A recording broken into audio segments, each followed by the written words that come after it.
Hey gang, so this is your script.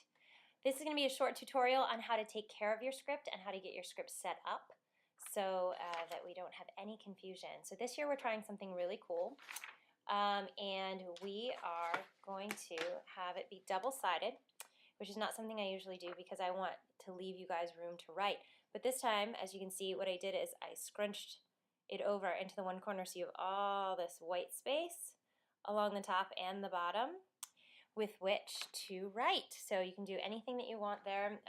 This is where we're going to put dictionary work, interesting stuff about our character, blocking information like where you move or how you travel from here to there, any beat information. So we're going to be writing on this quite a bit. You should not have a clean script by the end. But the first thing you should do once you get your brand new clean script, since you will only be getting one and you should love it, stroke it, give it a name.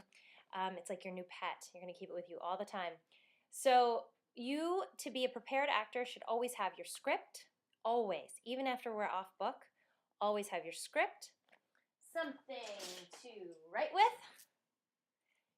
and somewhere to write. So you always have your script, something to write with, and a generous attitude since your journal is built in. Okay, so you have the space on both pieces, both sides of the paper. Now, there's a couple different ways that you can do this. You can get a binder. There's so many kinds to choose from. You can have a floppy binder, which some people really love because they put their script in it, and then when they're working, they use it like this, and they just fold it over, and they can read off their script. Some people really prefer the hard design your own, so they have the slots in them where you can slide things in. You can put cool stuff here, you can decorate it. Again, love it, name it, stroke it. You want your script to be with you all the time. Also, from the outside, it should be easily identifiable whose script it is in case it's laying around at the end of rehearsal. Not that that would ever happen, but in case it does, that we could look at a glance and be like, oh gosh, that is Alonzo's. Let's go get him, and then grab it and run out and catch you in the hall before you leave so you don't leave your script behind. So you have to make sure that from the outside it's easily identifiable. Make sure your name is huge on it somewhere, and then you can lovingly decorate it however you like. I personally prefer a hard binder because I'm pretty rough on my stuff, and I don't want the pages to get shredded, which has happened to me quite a bit. The other thing you can do is always have a PDF version on a family computer, or if you have your own computer, that's awesome. You can also upload them onto things like iPads or whatever if anybody has them. I don't. And then you want to check with the binders. So inside, different binders have different kinds of rings. The D ring is probably the easiest to have a script with, but these aren't bad either. You want to make sure that you have at least a 1-inch binder, 1 inch at least. But you also could get something a little bigger if you wanted to keep notes in the back or extra stuff if you think you're going to be gathering anything.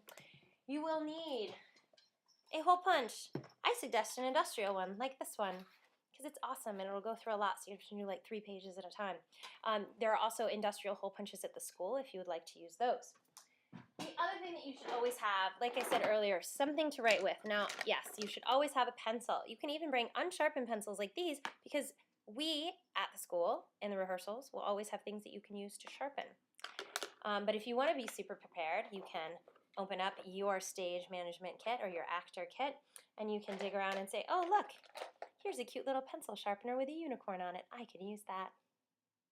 All right, so you can do that. Make sure also if you do that you have some erasers, some of the big erasers, because sometimes the little erasers get used up because we're going to change things. The rehearsal is for experimentation. It's not for getting it right. So we will be erasing quite a bit at a time and changing things and moving things around. The other thing that I love are colors. So lots of colors of pens or markers. So like this one's red, and I had a pink one, and there's a dark blue in here. So we have lots of different shades of colors because I like to color code things, and I'll suggest that to you in rehearsals. Some of you might really want to use highlighters. I'm personally not a fan of highlighters. I would prefer to color code by underlining things, but you could also use highlighters to color code different things. So make sure that you're equipped before you come to rehearsal One of the cool tricks, which I haven't done in a long time, but if you want to get a piece of yarn or string, you can tie it around your pencil or highlighter or whatever you want your main writing utensil to be, and you can actually tape it. So you can use duct tape, or you could hot glue it into the center of your binder, so the string will let you pull it out here and write, but you can't lose it. So that's another option for some of you who might misplace your writing utensils quite often. The other thing, and perhaps the most important thing you need to get started with our scripts this year, is something like this. Look at that, dictionary. So please either have a physical dictionary or go ahead and use an online dictionary to look up any of the words that fall under the category of dictionary work. To know what falls under the category of dictionary work, please double check your How to Start a Cheat Sheet PDF, or go check out the YouTube video, How to Start a Cheat Sheet, which walks you through step by step all of the pieces of the cheat sheet. So make sure you have a dictionary. Make sure you have somewhere to put your script. Hole punch. Your awesome double-sided script with huge margins so you can write lots of notes. Something to write with. Something preferably with lots of colors. So please enjoy this taking care of your script. I expect to see everybody's scripts gorgeous and beautiful for January 5th. Thank you. Bye.